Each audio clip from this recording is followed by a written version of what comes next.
غده تیروئید یکی از مهمترین غده‌های درونریز بدنه. با اینکه اندازش کوچیکه ولی تقریبا روی تمام فعالیت‌های بدن تاثیر داره.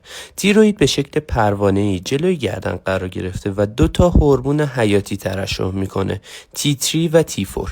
این هورمونا سرعت متابولیسم بدن رو تنظیم میکنن. یعنی تعیین میکنن چقدر انرژی بسوزونی، دمای بدنت چطور کنترل بشه و حتی ضربان قلبت با چه ریتمی کار کنه.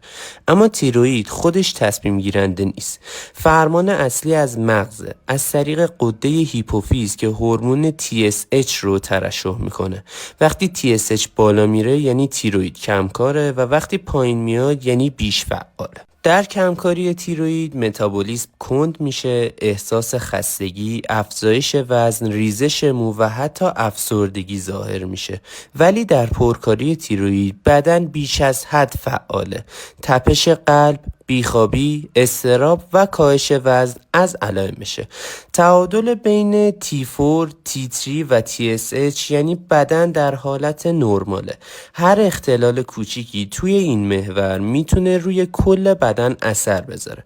پس مراقبت از تیروئید یعنی مراقبت از کل بدنت. اگه تو هم میخوای مشکلات تیروئیدی تو به صورت تضمینی و اصولی درمان بکنی، کلمه تیروئید رو برام کامنت کن تا مشاوره تخصصی رو برات انجام بدم.